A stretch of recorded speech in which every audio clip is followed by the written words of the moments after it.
Right, let's talk about shooting at longer distances. Just to start us off, I'm going to shoot with my pickle fork, 3/4 butterfly at 20 meters to a 4 centimeter spinner target. Got it. Okay. Now, you don't have to shoot a long draw with more energy and more speed to be successful at shooting longer distances. You can do it, there's various different ways. You can do it with a short draw, you can do it with a longer draw, just pull it past your head. There's many different ways to do it. I'm going to explain quickly. Obviously, we all start, when you start slingshot shooting, you start at 10 meters and then you want to progress to 15 and 20 meters. Now, most of us start with a short draw where you've got a definite anchor position against your face. Let me just get my Axiom, my trusty old Axiom slingshot from my pocket. So, what I normally do, you want to develop your 10-meter anchor point and see to it that you, for that particular type of ammo and band set, that you are spot on height-wise at 10 meters. So my anchor point, just going to show you with my Axiom, is around about here. For a slingshot with a wider frame, it will be slightly lower. That will be my 10-meter anchor point. Now, if I progress with my Axiom to 15 meters, I'm going to start at my 10-meter position and just move it down 2 or 3 millimeters. Then I know I'm good for 15 meters.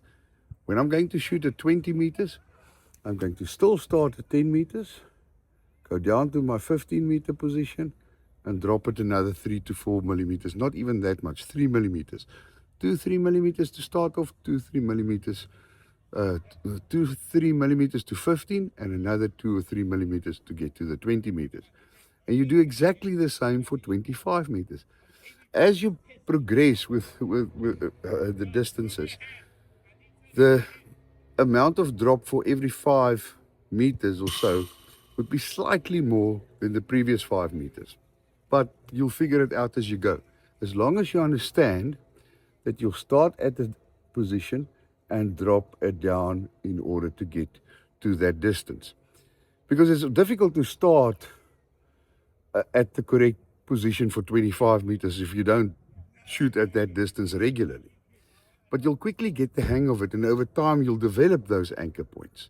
But a good way to start off is to always go back to your 10 meter, 15, 20, 25, 30. Now, for a short draw, at some point in time, longer distances, you're going to run out of space against your face to drop down.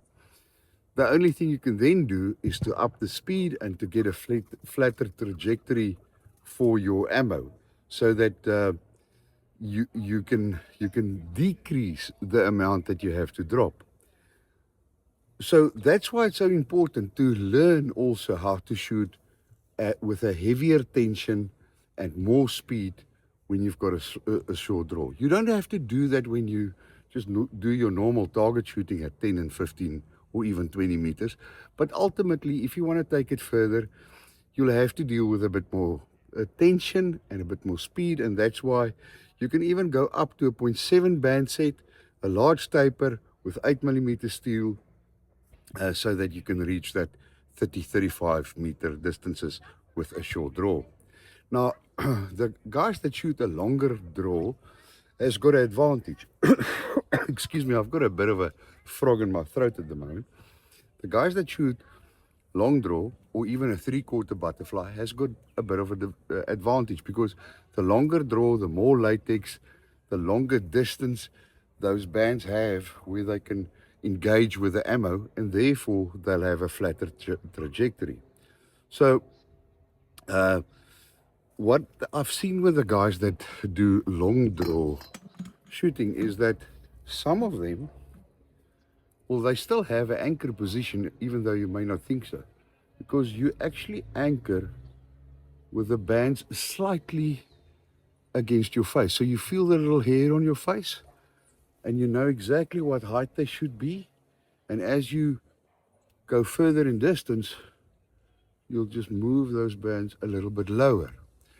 Some people have built up good enough muscle memory to always keep them at the same height.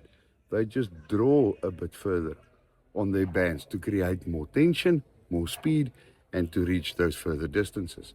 You need to go and play around and find out what works the best for you. Okay, so let me show you how to move this anchor for a 20-meter spot. My catch box is at 20 meters. I've got a 4-centimeter spinner in there. Just to illustrate, I'm going to do it in front of me here, and then I will turn once I've got my final anchor and shoot. So here's my 10-meter spot. 15, 20. Worked like a charm.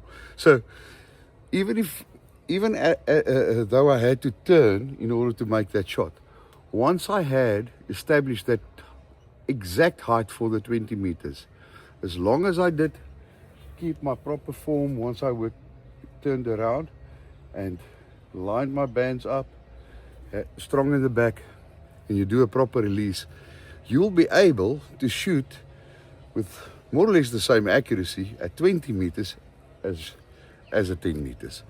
You just need to move your anchor point up and down and learn to play around with a bit more tension from time to time in order to build up stronger and better muscle memory, so that you can take it to further and actually extreme distances like 35 or 40 or 50 meters, which is all doable with a slingshot. Enjoy it.